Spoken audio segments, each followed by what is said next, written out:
A Maria Isabel é psicóloga, psicopedagoga, tem formação em psicologia clínica, psicologia escolar, enfim, uma pessoa que vive e convive nesse meio, nesse universo que nós estamos tratando hoje. Maria Isabel, a criança entra para a escola agora, o que os pais devem começar a observar nessa criança em termos de comportamento? O que seria interessante estar observando? A primeira coisa que eu acho que a gente tem que observar, primeiro, é um prazer estar aqui, Luciano, falando com você, falando com os ouvintes, né? E é muito importante a gente observar, a família observar, em que escola está colocando a criança, quais são os profissionais que atuam naquela escola, como essa criança vai ser recebida na escola e como ela vai interagir na escola. A gente percebe que tem meninos que chegam na escola e dá tchau para o pai e entra numa boa. E tem outros que se agarram na mãe ou a mãe agarra nele, porque a gente vê muitos casos em que quem tem dificuldade de separação não é propriamente a criança, é os pais, principalmente a mãe. Né? Então a gente tem que questionar como é que eu estou educando meu filho. Eu estou educando meu filho para o mundo, eu estou educando ele para a sociedade ou eu estou educando ele para dentro da minha casa? Né? Pois é, Maria Isabel, agora me conta uma coisa. Todos esses probleminhas que durante a vida da criança, a vida com a família, a vida no lar, vão sendo às vezes encobertos e protelados, eles vão surgir nesse momento da entrada na sala de aula, não é verdade? Por causa da convivência em outro mundo, né? Exatamente. A gente recebe crianças no consultório, dificilmente porque o pai viu que a criança tem algum problema em casa, ou ela está com difícil comportamento, ou ela está agressiva, ou alguma outra coisa assim. Em geral, quando entra na escola, o problema aparece. Porque em casa os pais aceitam, os pais toleram, os pais acham bonitinho até, né? Falar errado, fazer as coisas erradas, usar bico até tarde, usar mamadeira até tarde, dormir na cama dos pais. Ser um pouquinho indisciplinado. Ser indisciplinado, ser sem limites. Aí quando ele vai conviver na sociedade, que a primeira sociedade que a criança convive é a escola, então ele vai conviver na sociedade, aí ele esbarra. Né? Eles barram por quê? Porque às vezes lá na sociedade esse tipo de comportamento não é aceito. Ou às vezes ele é infantil demais porque em casa ele é tratado como neném, ou ele é um homenzinho que dita regras. E aí ele não é aceito pelos colegas, aí ele às vezes é apedrejado pelos colegas mesmo, porque menino com menino eles são muito taxativos na fala, eles quando não gostam mesmo, quando eles gostam sim. Mas ao mesmo tempo eles esquecem, passam a gostar, em questão de minutos, de horas, superam com muita facilidade. Então é muito importante os pais observarem como é que eu estou criando meu filho. Eu estou criando meu filho para o mundo, ou eu estou criando meu filho para ficar aqui dentro de casa comigo, o pai dele?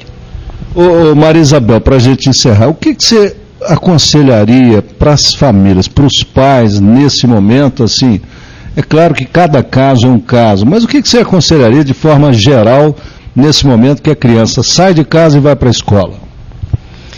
Eu acredito que tem que observar como a criança está se comportando na escola, procurar a escola para saber como é que ele está se comportando, como é que ele está interagindo, porque aí nós temos 3 casos assim que vão chamar a atenção da escola sobre a criança, que é a criança hiperativa, é a criança agitada demais, é aquela criança parada demais, ou aquela criança infantil demais.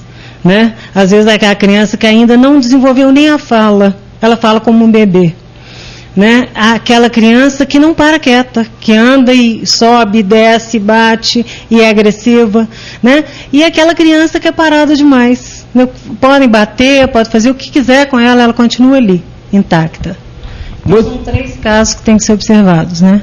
Muito bem, então está aí, está precisando de ajuda, está precisando de orientação, de consultoria. Está aqui a doutora Maria Isabel, que sabe de tudo isso. Até já, até daqui a pouco. Eu converso agora com a professora de inglês Liliane Guimarães, que é também diretora do curso Liliane Guimarães, Idiomas, aqui em Piuí. Liliane, qual é a importância de um jovem, de um estudante aprender uma língua hoje em dia? Bom, Luciana, a importância é indiscutível, né? A gente sabe que o inglês hoje, ele exerce uma função na sociedade muito semelhante ao que outros idiomas já exerceram em outras épocas, como o latim, o francês. Ou seja, a língua mais falada pela maior parte das pessoas, ela exerce uma influência muito grande, né, com relação à cultura na sua época. Então, os alunos hoje que nos procuram, eles não querem apenas passar em provas e vestibulares. Eles querem ter uma vaga numa universidade, onde vai oferecer para eles aí as bolsas para quem é fluente no idioma, certo? Vai ter acesso a materiais didáticos, que são, inclusive, mais baratos. Então, no momento em que ele precisa disso, ele vai usar o inglês como uma ferramenta, né, também para o seu lazer. E até porque, né, Liliane, o mercado de trabalho hoje exige essa segunda língua, né? E até uma terceira, às vezes, né? Sim, sim. O inglês, como eu te falei, é uma ferramenta hoje indispensável. Uma terceira língua, então, seria o ideal, né? Que seria o seu diferencial, porque o inglês deixou de ser uma coisa diferenciada hoje. Hoje já é exigido ao ponto de não fazer tanta diferença nas outras pessoas, digamos assim. Muito bem. E a partir, pela sua observação, a partir de que idade é aconselhável ensinar uma língua estrangeira para uma criança? Olha, Luciano, de acordo com estudos e com a nossa própria experiência, a gente tem percebido, a gente sabe que quanto mais jovem a criança, mais apta, aberta ao conhecimento. A sua memória cognitiva está mais aberta, ou seja, a partir dos 3 anos seria o ideal, apesar que a maioria dos nossos alunos nos procuram quando eles já estão adentrando aí a 5ª, 6ª série do ensino fundamental, que também não deixa de ser, né, uma época excelente também. Pois é, e aqui no Liliane Guimarães Idiomas, quais são os cursos que você oferece aqui? Quais são os idiomas que você ensina aqui? Sim, além do inglês, nossa escola também oferece o francês, né, o italiano, o espanhol e também o esperanto.